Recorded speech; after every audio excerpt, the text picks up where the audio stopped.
नमस्कार। चलिए आज बात करते हैं अमेरिका में चल रहे गवर्नमेंट शटडाउन की। समझने की कोशिश करते हैं कि ये होता क्या है और आखिर ऐसा होता क्यों है। तो ये गवर्नमेंट शटडाउन है क्या? देखिए, सीधे शब्दों में कहें तो इसका मतलब है कि अमेरिकी सरकार का कामकाज एक तरह से ठप पड़ गया है। और ऐसा 2018 के बाद पहली बार देखने को मिल रहा है।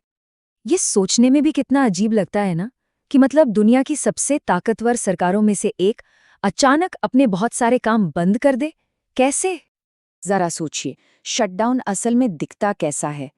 जो जरूरी कर्मचारी नहीं है उन्हें घर भेज दिया जाता है, और जो जरूरी हैं उनसे कहा जाता है कि काम तो करना है, लेकिन सैलरी नहीं मिलेगी। सैन्य ठिकानों से लेकर सरकारी दफ्तरों तक सब पर असर पड़ता है, और आम लोगों से जुड़ी कई सरकारी सेवाएं बस रुक जाती हैं। पर हाँ, एक मिनट, सब कुछ बंद नहीं होता। जो बहुत ज़रूरी सेवाएं हैं, खासकर देश की सुरक्षा से जुड़ी, जैसे एयरपोर्ट पर इमिग्रेशन का काम, वो चलता रहता है ताकि बॉर्डर सुरक्षित रहें। तो फिर सवाल ये है कि आखिर ये सब हो क्यों रहा है? ये कोई तकनीकी खराबी या कोई एक्सीडेंट नहीं है, बिल्कुल नहीं। ये तो एक गहरी राजनीतिक लड़ाई का नतीजा है। और इस लड़ाई में कहानी के दो अलग अलग पहलू हैं। एक तरफ रिपब्लिकन पार्टी है।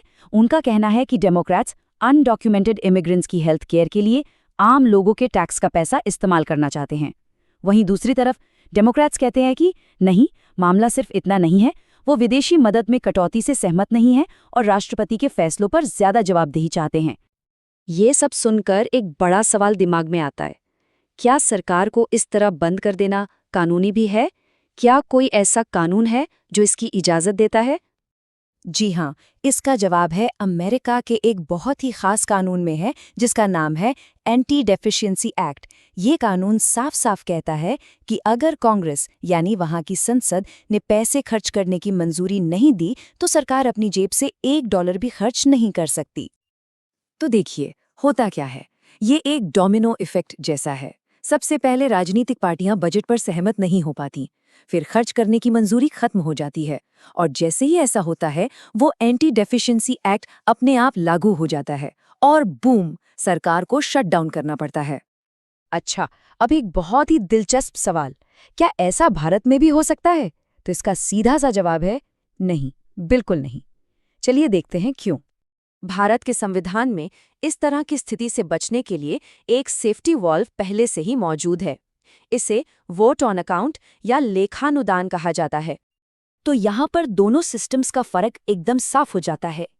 एक तरफ अमेरिका है जहाँ बजट पास नहीं हुआ तो शटडाउन, और दूसरी तरफ भारत है जहाँ अगर बजट में देरी हो भी जाए तो वोट ऑन अकाउंट के जरिए कर्मचारियों की सैलरी, रक्षा और दूसरी जरूरी योजनाओं के लिए पैसा निकाला जा सकता है, ताकि देश का काम ना रुके। तो चलिए वापस अमेरिका चलते हैं। अब आगे क्या होगा? इस शटडाउन का असल दुनिया पर क्या असर पड़ेगा? देखिए, ये शटडाउन जितना लंबा खींचेगा ना, खतरा उतना ही बड़ा होता जाएगा। अमेरिकी अर्थव्यवस्था को बहुत बड़ा झटका लग सकता है, मंदी यानी रिसेशन का डर बढ़ सकता है। और सोचिए उन लाखों सरकारी कर्मचारियों के बारे में जिनके सामने अचानक पैसों का संकट खड़ा हो गया है।